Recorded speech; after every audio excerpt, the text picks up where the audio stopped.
or level of dependency. This is a matter of civil and moral importance. I have been told by a former senator that you cannot legislate morality. However, every law does just that. In fact, laws that are broken... Thank you, ma'am. Your time is up. Oh, sorry. Next is Christine DeVries.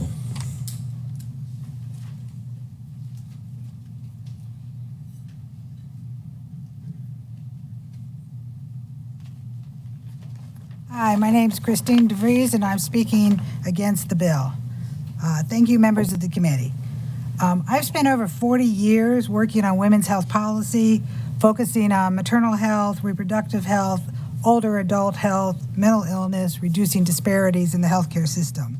I urge you to reject S323 because it would worsen health outcomes for the women and families across this state. Let me share the reality in our state. In 2021, South Carolina's pregnancy-related mortality rate jumped to 47 deaths per 10,000 lives, up from 32 the year before. Black women in our state are nearly twice as likely to die from a pregnancy-related cause as white women, and rural mothers face even greater risk, and more than 1 in 5 women in South Carolina receive inadequate prenatal care. Over half of our counties are medically underserved, and nearly 40% are maternity care deserts. The evidence is clear. Abortion bans make these problems worse. States with bans have higher maternal mortality rates. Women of color suffer the greatest harm. For women in South Carolina counties with no OBGYNs, deaths caused by the ban can mean the difference between life and death in emergencies like hemorrhage, ectopic pregnancy, or preeclampsia. The bill will increase delays in care, limit treatment for medical emergencies, and deepen the disparities we see, especially for Black, rural women, and low-income women. Instead of adding new risks, South Carolina should strengthen our maternal health care, expand prenatal and postpartum coverage, invest in obstetric services in underserved counties, and increase access to affordable contraception and support programs that reduce racial disparities in our care. South Carolina's maternal death rate is already unacceptably high. We should take steps to save lives, not pass laws that will cost them. Thank you for your time today.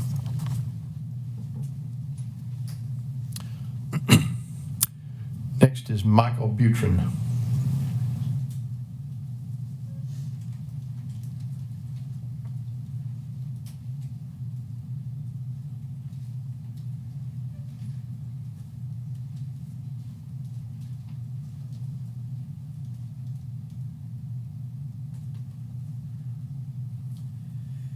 Good morning and thank you.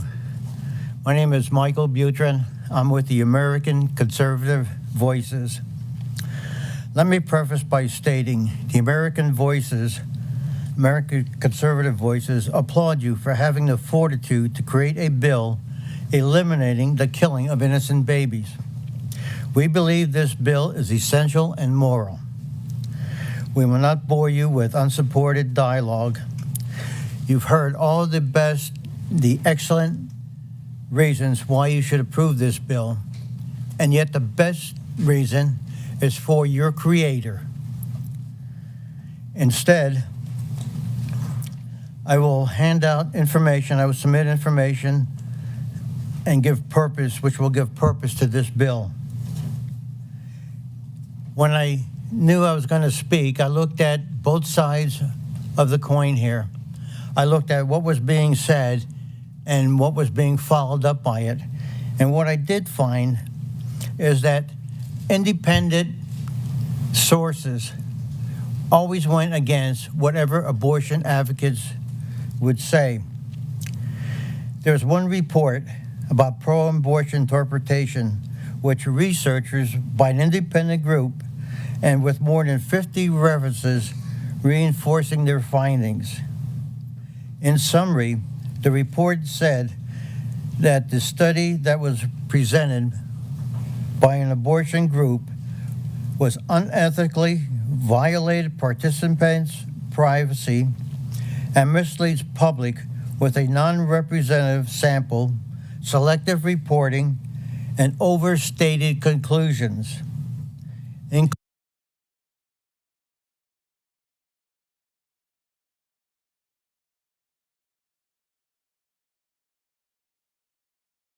Jesse, who is pro-life and was a student at a South Carolina university.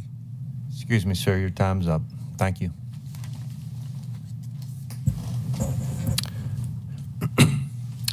Next speaker is Sarah Rotaro. Sarah, you here? Okay. Courtney McLean. Sarah, yes. Oh, Yes, Sarah. okay.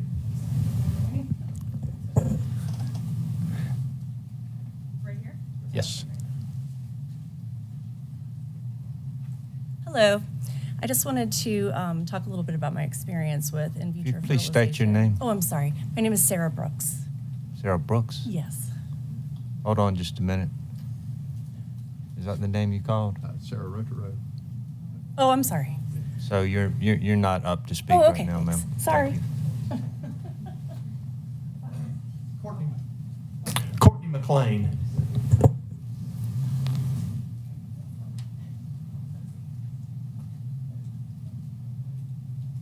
Good morning. My name is Courtney McLean, and I am here speaking in opposition in my personal capacity. At this very moment, nearly 200,000 children in our state are suffering from hunger. Nearly 4,000 are in foster care. We have the 8th highest maternal mortality rate and consistently rank in the bottom 10 of education systems in the U.S. And gun violence remains the #1 cause of death for children ages 1 to 19. These are not just statistics. These are lives, these are families, and these are futures. So let me be clear. S323 is not about protecting life. It's about preserving control. If the sponsors of this bill truly cared about children or the women who risked their lives to bring them into this world, they would be fighting to fix these issues. Instead, these same leaders who defend life are removing exceptions for adult and child victims of rape and incest, attempting to criminalize women and the doctors who care for them, and has the potential to give more jail time to rape survivors who seek an abortion than the man who raped her, as less than 1% of cases lead to convictions. Some supporters of this bill have falsely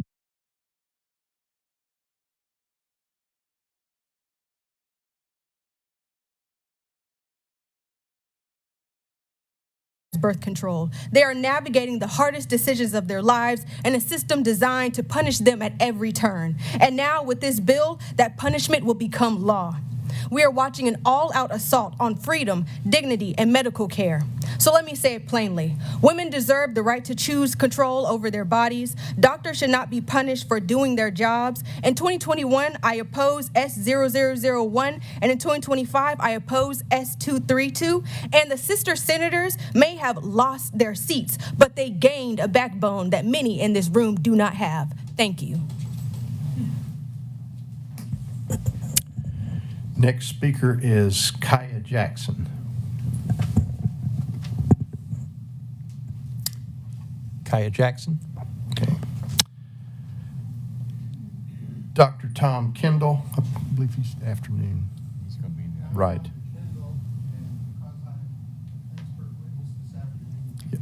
Yes. Yes, sir. Thank you. Cheryl Wigfall would be next.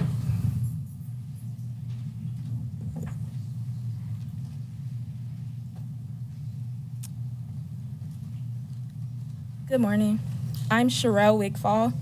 South Carolina mothers are dying at alarming rates. Excuse me, ma'am. Are you speaking for or against the bill? I'm speaking against. Well, you signed up to speak for, Okay. so you're not going to be allowed to speak, ma'am. I mean, I think I have two. Are you? If you signed up to speak against the bill, you signed up to speak for the bill, and you're against the bill. Okay. So you signed up in the wrong place. I'm sorry. Well, I have two numbers, so you might be looking at the wrong one. I'm not looking at it. I'm following what staff is telling me. Or are you talking about Cheryl or Sherelle? It's two different people. Sherelle Wigfall. Yeah. Is that you, ma'am? Yes, but we have a Cheryl Wigfall as well. I'll check by email.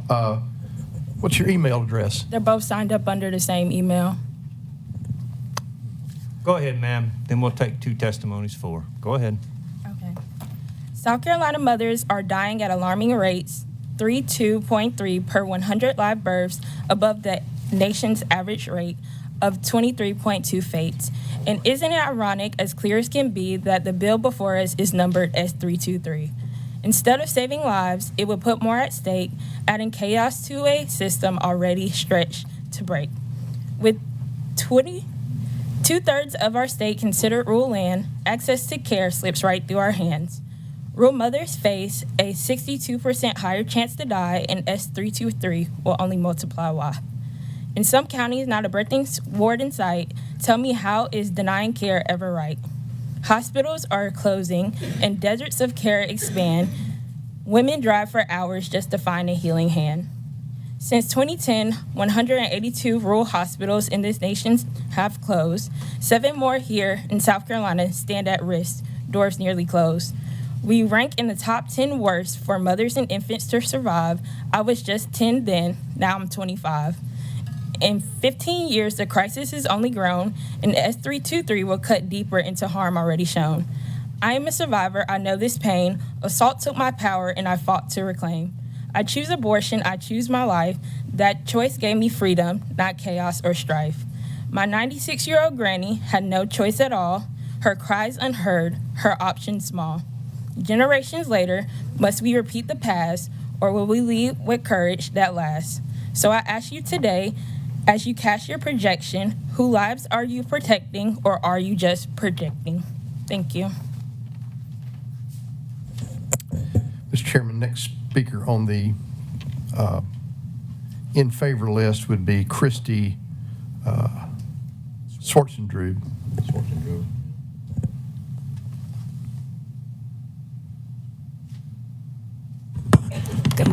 Excuse me. Good morning. Thank you for allowing me to share. I'm in favor of S323. I serve with Restored Life Abortion Recovery Ministry, and we see the faces of women and even men every day who are devastated by the aftermath of abortion and who seek us out for counseling. I am personally familiar with this devastation. When I was 12, my neighbor took me without parental consent to a hospital for an abortion in hopes of protecting her nephew from the consequences of his actions. Because I was afraid to speak, and because of a corrupt system, they got away with it. Who was my advocate? No one. Over 60% of women surveyed who have experienced abortion shared they were coerced into doing so. This is prevalent also among women who are involved in prostitution or trafficking. Can you imagine how many women that want their child will experience loss because of coercion and easy access to the abortion pills by those opposed to her unplanned pregnancy? What about the woman who believed the lie that is just a clump of cells, a glob of tissue? Can you envision the horror? Pill abortions make the woman the abortionist and her bathroom the abortion center. Imagine coming face to face with their baby. Women are calling pregnancy care centers in tears, asking, what do I do with my baby? I have it in a jar in my refrigerator, and I don't know what to do with it. They're in shock, and the depths of pain are unimaginable, knowing that she killed her own baby. If you say you care about women, then please approve S323, the Unborn Child Protection Act.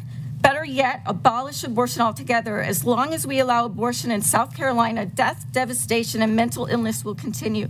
Please make South Carolina a safe place for all stages of life. God ultimately will hold each of us responsible for what we did with this gift of life. And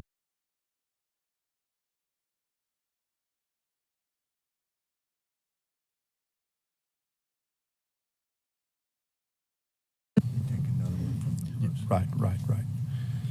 Mr. Chairman, next would be J.R. Slack. JR, are you here? Okay. Lisa Comerford.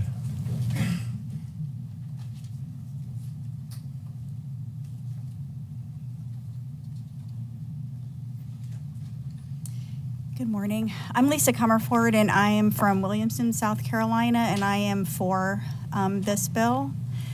And I can only just give my testimony of being a mother of 10. When I was just before my 16th birthday, I gave birth to a son and married his dad. and was divorced by the age of 20 and dove into a promiscuous lifestyle and became pregnant 3 more times and chose abortion 3 times for those babies. Many years later, I remarried and now have 5 children at home with my husband. I also had a miscarriage in between those 5 children, and during that marriage, I should say, and I had a miscarriage. It was in that miscarriage that I began to see how my perspective decided whether or not I saw the humanity of my children. And that was a big growing up point for me. I wasn't coerced or, it was my decision to abort my babies, though I didn't fully understand the rights that they had and how God loved them as much as He loved me. I didn't know God at that time. Thankfully, I do now. And that's why I bring my testimony, because I know there are heartbreaking stories here.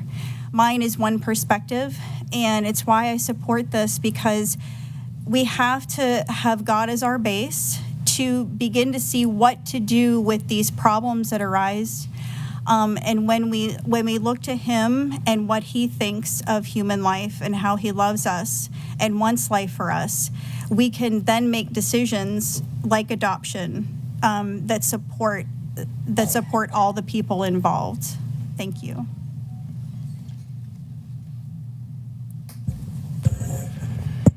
Next is Miriam Gwynn.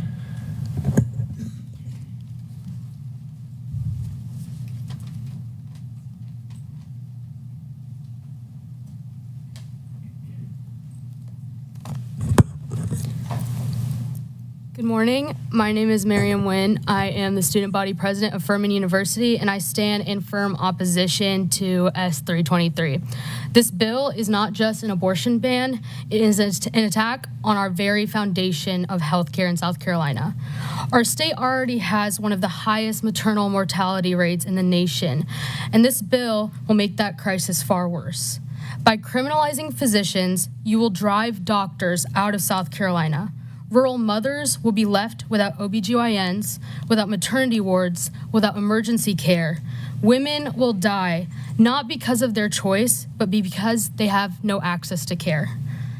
This bill claims to be protecting life, but South Carolina ranks 40th in the nation on infant mortality, 38th in overall child well-being, and among the bottom in access to health care.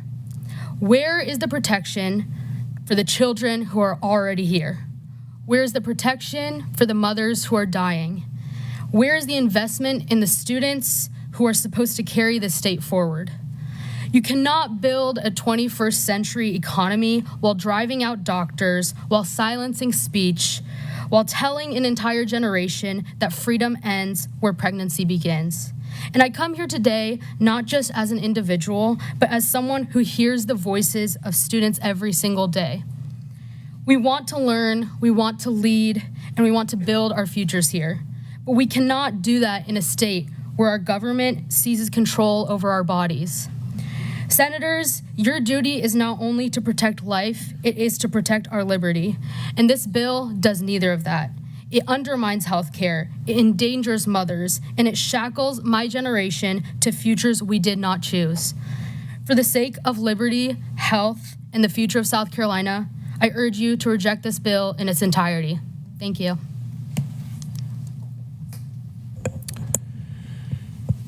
Next is Caroline Barber.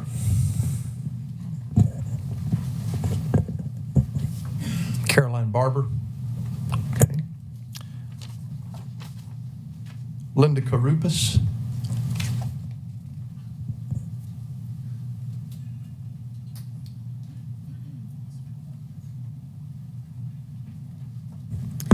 Linda Karupas from Greenville, speaking in favor of the bill. Current law prohibits abortion after heartbeat detection. Does this make sense? Why the arbitrary heartbeat date? Why is it okay to kill a baby a minute before a heartbeat is detected, but not a minute afterward? At 5 weeks, but not 6.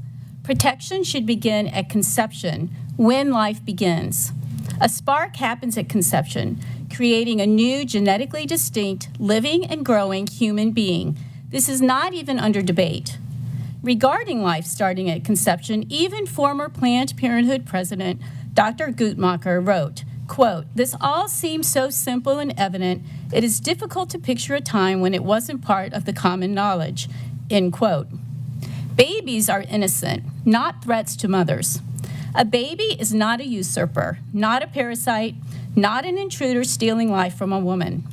It is natural and healthy for the baby and the mother, for the baby to be in the womb. Unlike a kidney or other organ designed to benefit her, a woman's womb is designed to shelter and nourish a separate human being.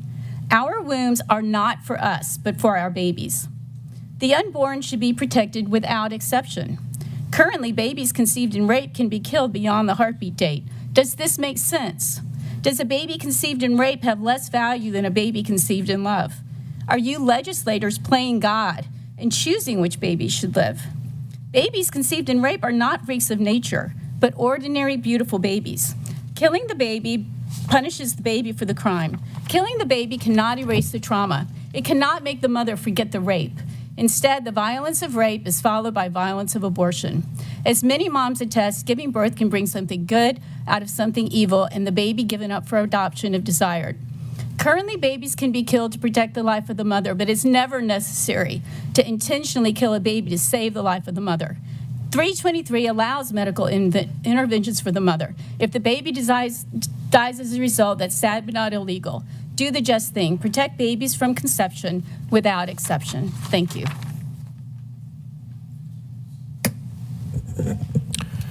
Next is Reverend Alston Lippert.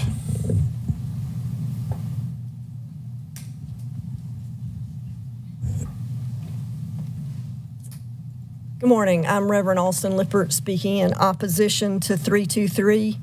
I'm here as a pastor and a person of faith to strongly urge you to vote against this bill. I serve a God of love, and this bill is not loving. It does not protect life.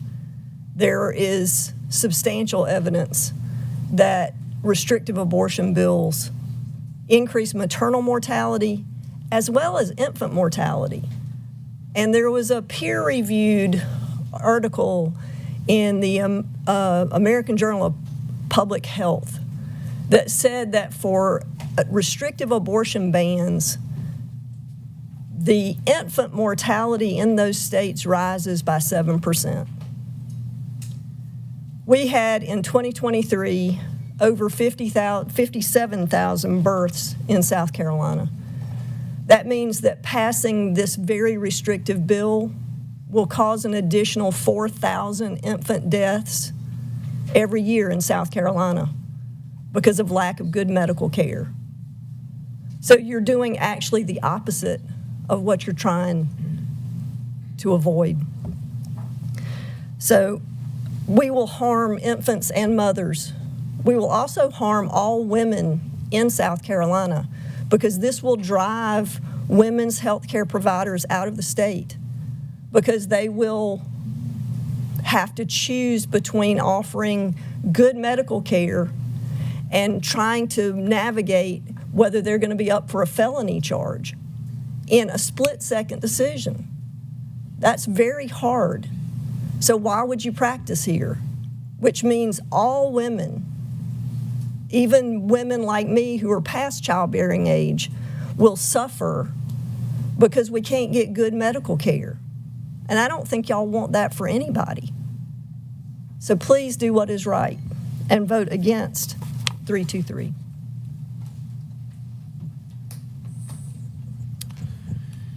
Next is Sharon Cooper.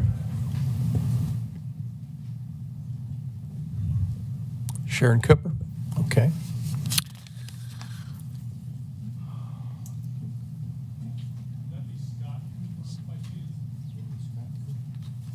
No, I think he It says Sharon. He's down two more. Okay. Susan Swanson. Susan? Okay. Mr. Cooper, then you'd be next.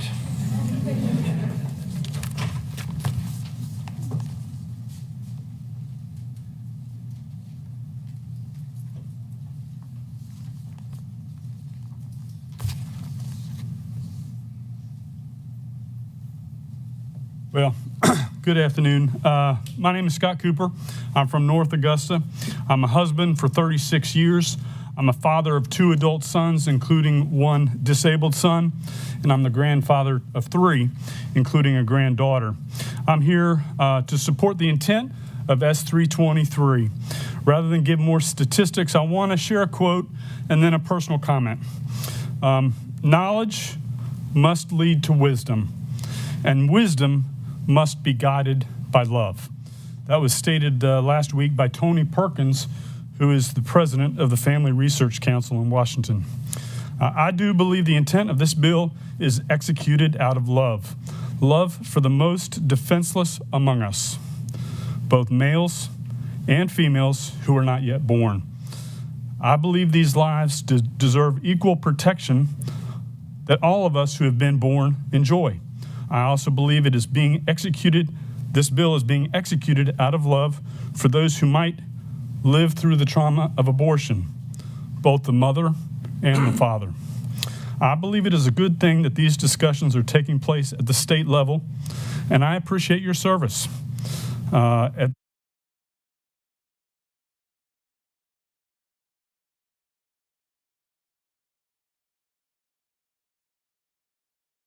issue of life. How we now, through technology, know more about how rapidly life grows once conception takes place than at any other time in history. We should have that honest discussion about the implications on the numerous individuals involved when the taking of human life happens unnaturally. Thank you for providing this time for our citizens to speak with you today.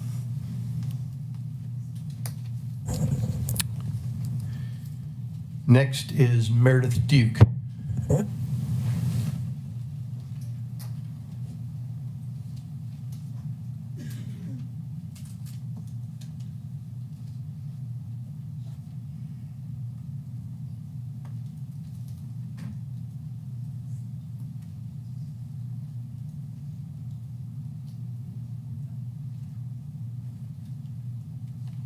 I'm going to allow the senator to speak in my stead today.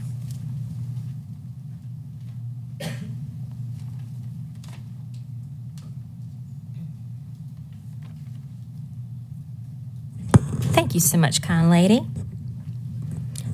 I'm Senator Penry Gustafson. I'm here in opposition to S323.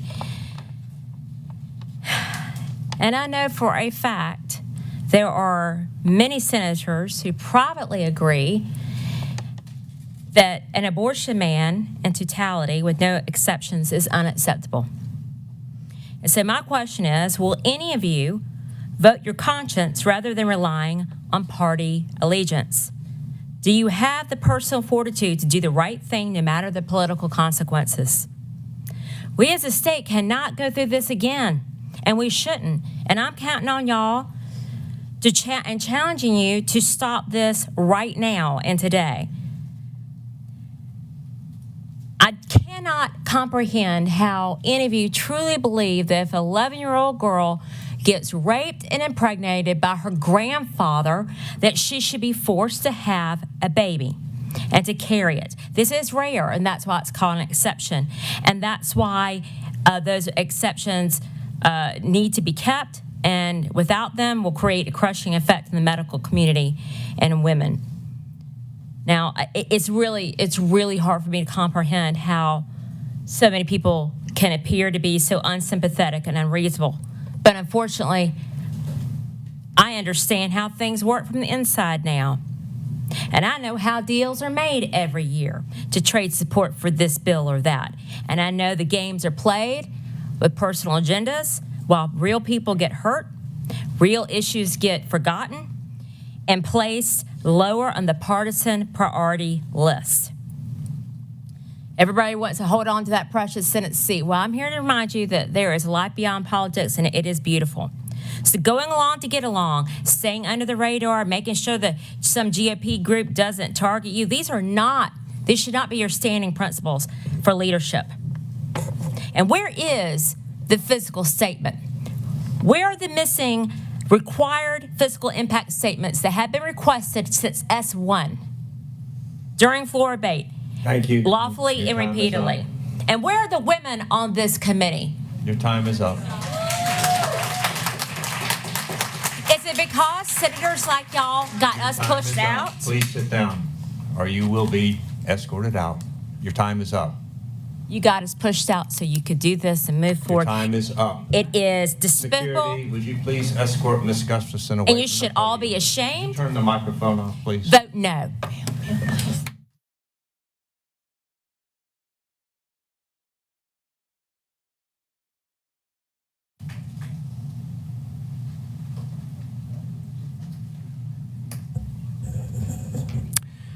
Mr. Chairman, next speaker is Valerie Berry.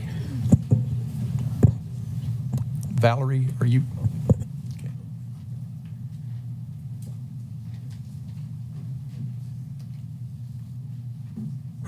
Good morning. My name is Valerie Berry. I support this bill. I work with a Moment of Hope, which is an outreach to women in unplanned pregnancies.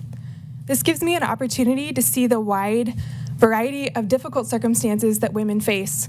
Many of those you have already heard this morning. But it also gives me the opportunity to see what the preborn really are, that a clinically diagnosable pregnancy is a human person developing in the womb.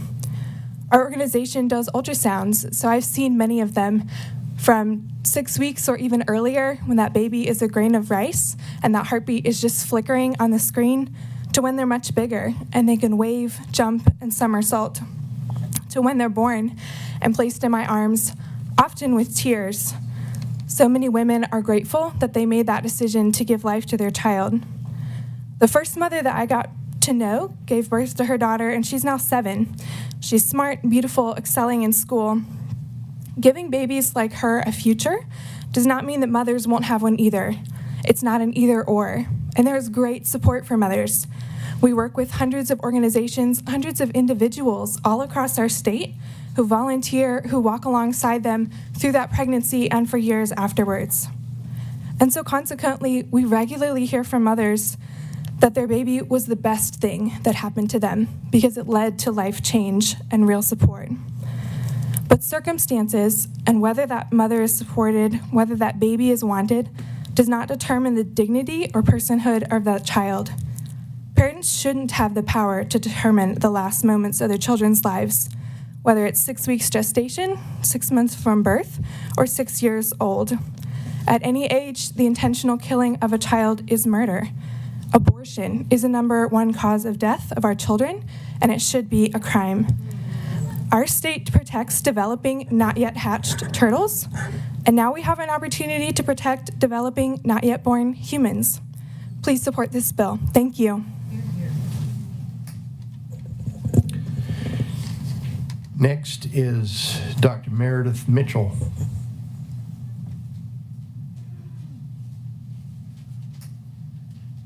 Meredith Mitchell, against. My name is Dr. Meredith Mitchell, and I'm an OBGYN in Beaufort and Jasper counties. I was born and grew up in Beaufort, where I still have a large family. I'm a success story of education in South Carolina. I graduated high school from the Governor's School for Science and Mathematics and got my MD at MUSC. I moved back home, where I've been taking care of women for 17 years. There are few OBs here that have as much incentive to stay in South Carolina as I do. However, if Senate Bill 323 is passed, I can no longer safely practice medicine in this state, and I would leave. Definitions included in this bill put the use of widely used, safe, and effective contraception at risk. Taking these would strip away women of basic health care in this state.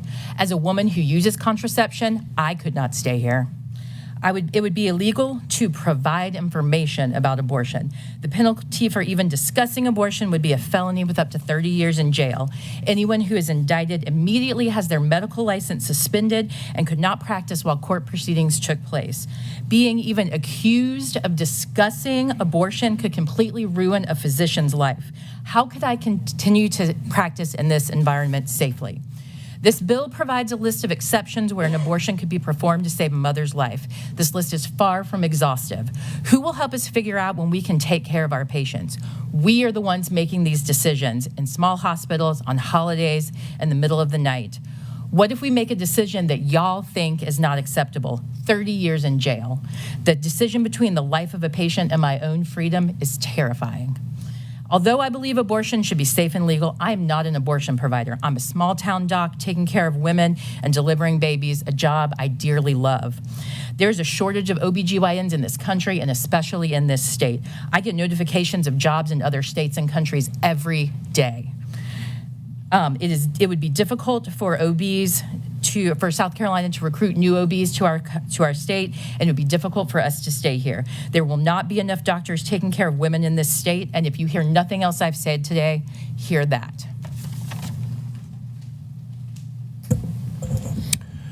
Next is Darren Schwartzendruber.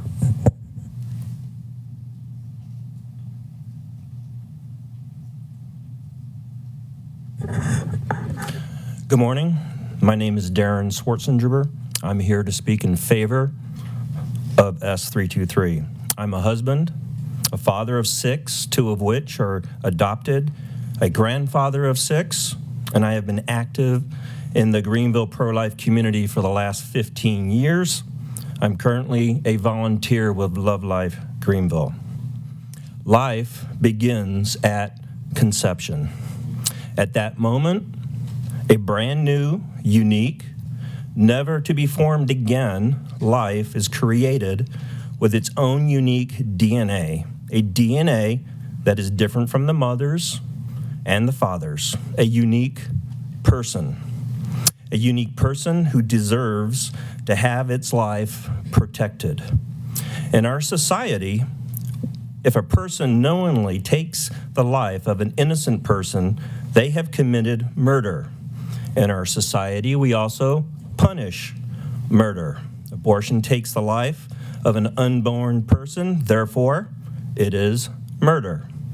We have federal laws, such as the Unborn Victims of Violence Act of 2004, and state laws like the California Penal Code 187A that make it a double homicide if both mother and child are murdered while committing a violent act.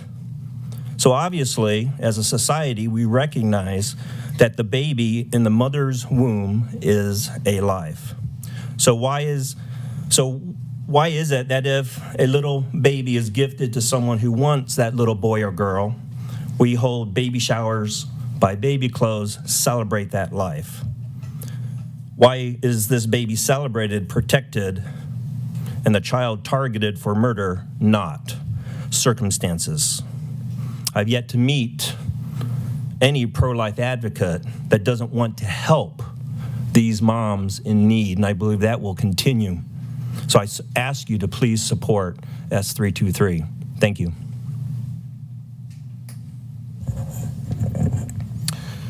Next is Sarah Petkus.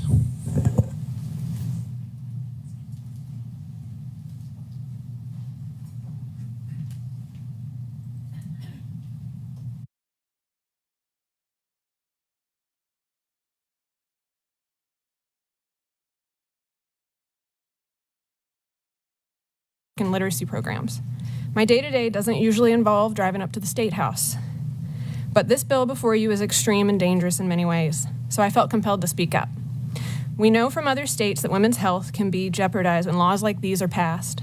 Yet lawmakers continue to pursue more and more extreme measures that very few of your constituents seem to be asking for. OBGYNs are already in short supply in our state. Last year, 14 out of 46 counties lacked a practicing OBGYN. If we criminalize medical procedures that are often needed to save lives and threaten doctors with prosecution, many will simply leave. We just heard it. Medical students will decide not to train here. Recruitment of new specialists will become nearly impossible. The result? Fewer doctors, longer waits for care, and riskier pregnancies for everyone. In my own experience with my first pregnancy, I relied on the quick actions of a team of doctors and specialists at MUSC to save my life in a rare and potentially fatal situation. If there had been fewer doctors available that day, if there were fewer highly trained specialists recruited to South Carolina, if my doctors had needed to consider every decision through a lens of possible prosecution or wait to consult the hospital's legal counsel, I might not still be here to raise my 2 kids with my husband. I'm eternally grateful to all of them. I want them to be able to stay and practice medicine in South Carolina. I want doctors like them to want to come here. This bill does not just affect those seeking abortion. Redefining embryos would throw into question contraception, IVF, miscarriage care. This will make it much harder for couples struggling with infertility to use reproductive technologies like IVF to build their families. Much like in my own family, IVF is often their only hope. I want the same access that I had to full infertility care for other hopeful parents in our state. The people of South Carolina deserve access to skilled doctors, safe and reliable medicine, and the chance to build families when and how they are able. Thank you.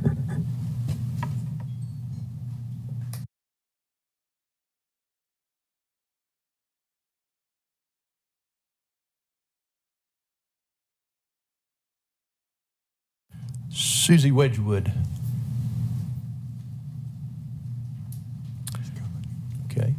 Okay, I see her.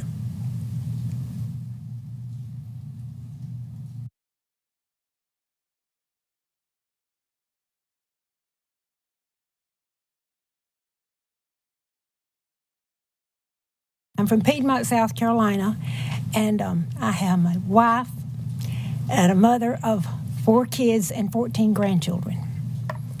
I had the opportunity and was blessed to be at the abortion clinic as a sidewalk counselor for about 15 years. I saw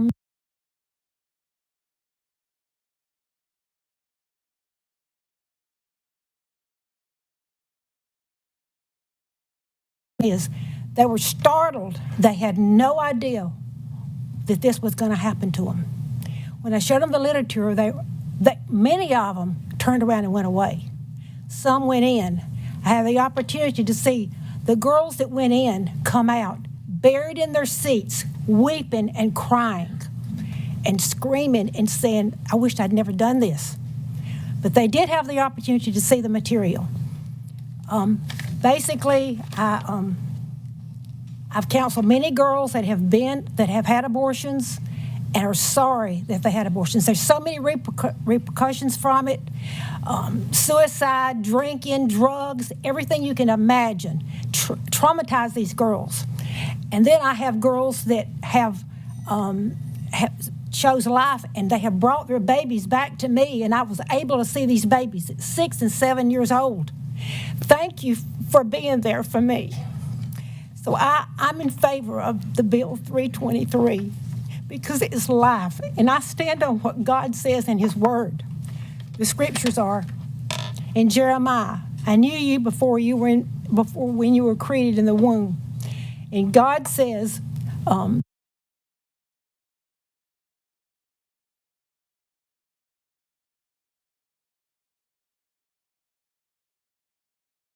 Bible says, do not murder in the 10 Commandments. So we need to stand on that. We're going to face our Creator one day, and we're going to be held accountable for life. And so I stand for Bill 323.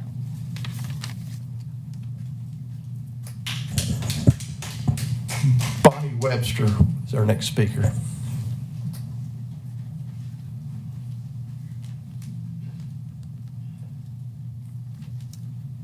Good afternoon. Good afternoon. My name is Bonnie Bailey Webster. I'm a 4th-generation South Carolinian and lifelong resident of this state. I'm here to speak in opposition to the bill.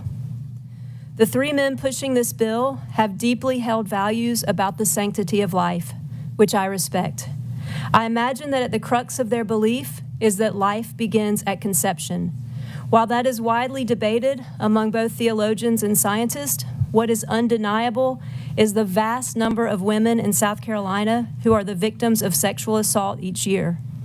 According to the South Carolina Coalition for Domestic Violence and Sexual Assault, there were 3,536 reported cases of sexual assault in South Carolina in 2022. Of those, 1,499 were children under the age of 18. Given this, what is also undeniable is the amount of suffering women and girls facing the most horrific acts of sexual violence and loss could continue to endure should this bill pass.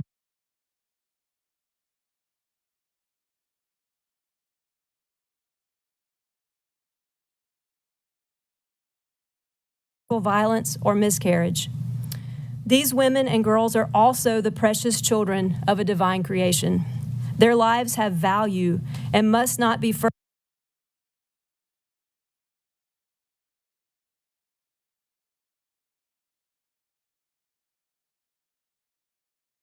acts of sexual violence. In that same vein, caregivers must be allowed to give women experiencing miscarriage the highest level of care. Chances are you know someone who had a miscarriage that required medical intervention. What would the world look like today without her? Everyone on your committee can think of a country governed by laws that reflect a powerful government's religious beliefs.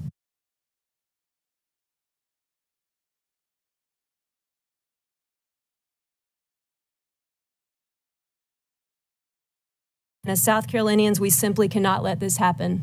Please do not support this bill.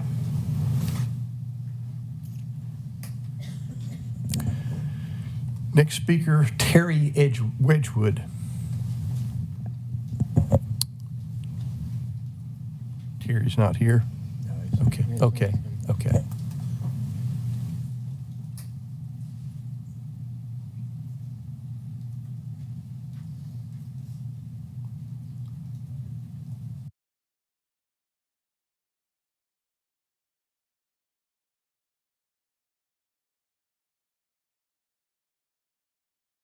About 36 years ago, I saw a short 6-minute video called The Hard Truth.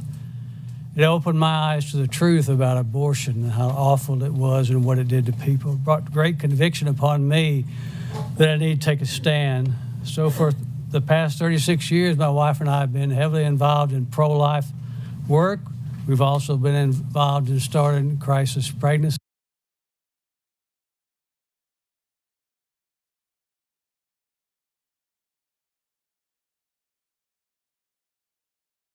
Little did I know that about 20 years after we got involved in this, that one evening one of our daughters would come home to us and sit down with a young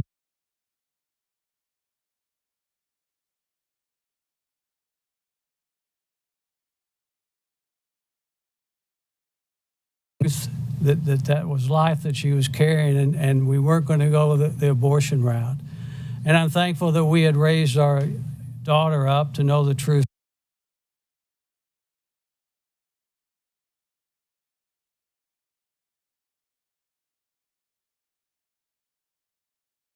To some of the outrageous and sex problem that we have in this country, especially among young people, I believe there's a deterrent for that for someone. I believe it can have an effect. So I stand.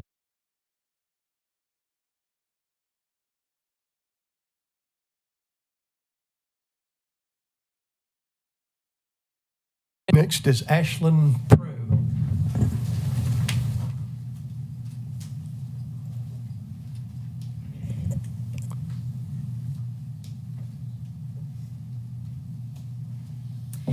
Hi, everyone. Thank you for allowing me to speak today. You did pronounce my name right, so thank you.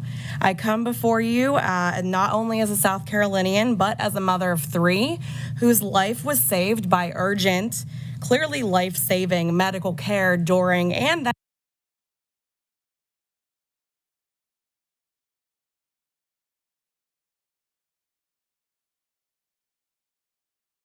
2020, I gave birth to my twins.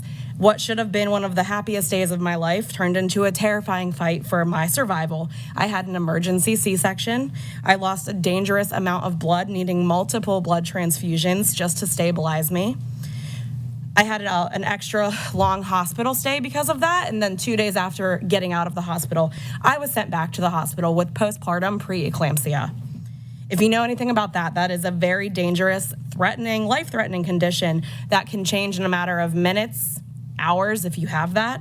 My care team was able to act quickly and decisively without fear of being criminalized from laws like this one. Because of their swift action, I'm still here to talk to you today. My twins still have their mom, and my eldest daughter, Lucy, still has her mom. If that had been in law in 2020, if this bill, S323, had been in law, my story might have ended very differently. The bill does way more than just ban abortion, as y'all know. There's no exceptions for rape, incest, or fatal fetal diagnoses. It grants legal personhood to embryos and to fetuses, which could expose doctors and patients to homicide charges. Preeclampsia complications and other complications don't wait for lawmakers. They don't wait for Senate hearings. They don't wait for any of that. It's life or death, and doctors need to be able to act quickly and without threat of prosecution. I have some stuff.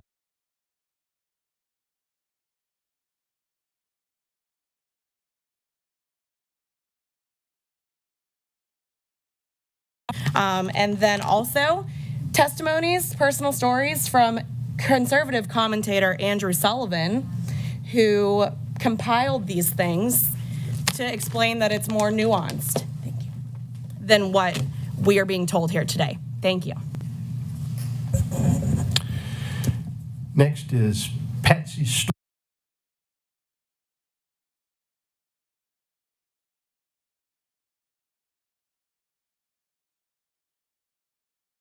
Orla. Not a problem. Thank you, sir. The rest of the Storlas own dairy farms in Iowa. But I am a South Carolinian, a wife, and the mother of an adult daughter.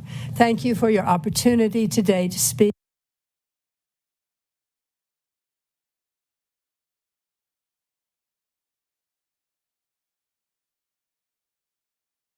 For those of you on this panel than the lady sitting in the audience. So I can speak as someone who lived Roe v. Wade in the 70s. In my 20s, in the 1970s, I went to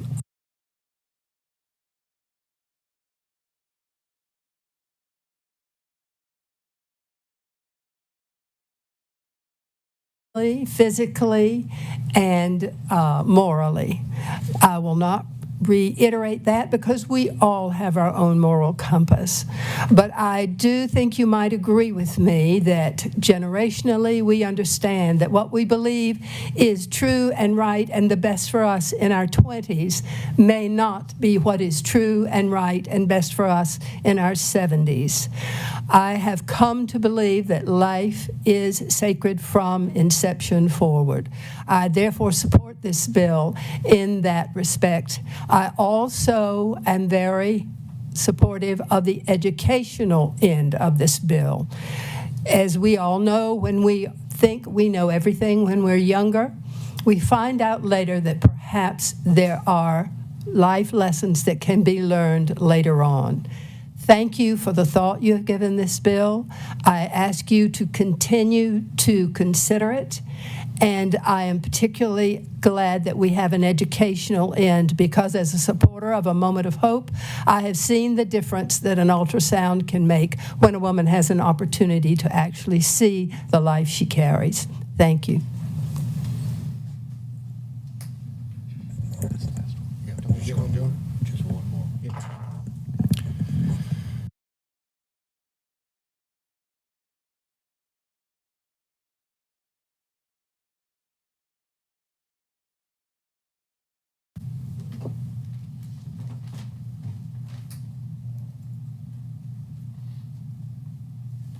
Good morning. I'm Reverend Karen Rombistan, and I'm a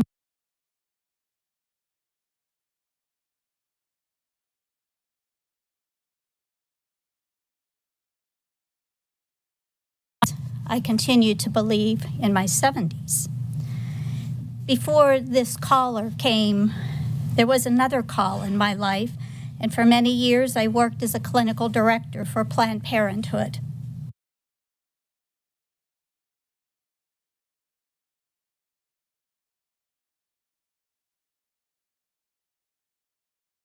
Perspectives and opinions about abortion, and we could discuss when there might be an exception to the law to allow a woman to choose an abortion.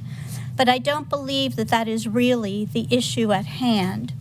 For me, the real issue is the government does not belong in the uteri of women. The government has no business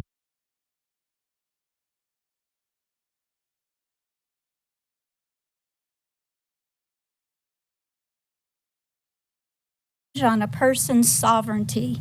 And of course, we're speaking of the sovereignty of persons with a uterus. This story comes with a trigger, and yet it is still a lived story. On a rainy Monday morning, I saw a woman emerge from a bus, and in her left arm,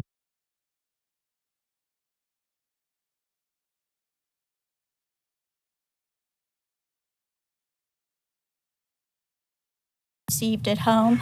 All the marks on her body proved it true. She was forbidden from working outside of her home. She was forbidden from using birth control, but was compelled to be available to her husband's pleasure on command. She was fearful that she was pregnant again. How many pregnancies? And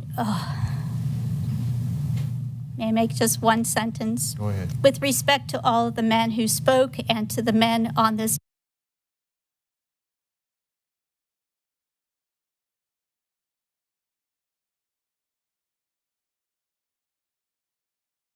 that same right. And as Margaret Sanger said, no woman can call herself free who doesn't own and control her own body. And what my Bible tells me is, yes, we are to do justice, love mercy, and walk humbly.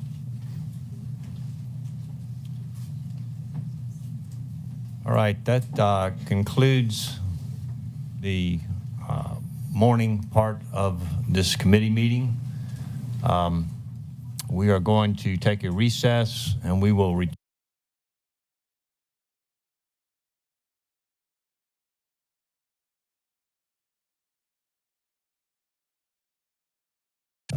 You make a motion, so you A motion to recede till 1. Recede till 1 o'clock. Have a motion, a second. All in favor? Aye.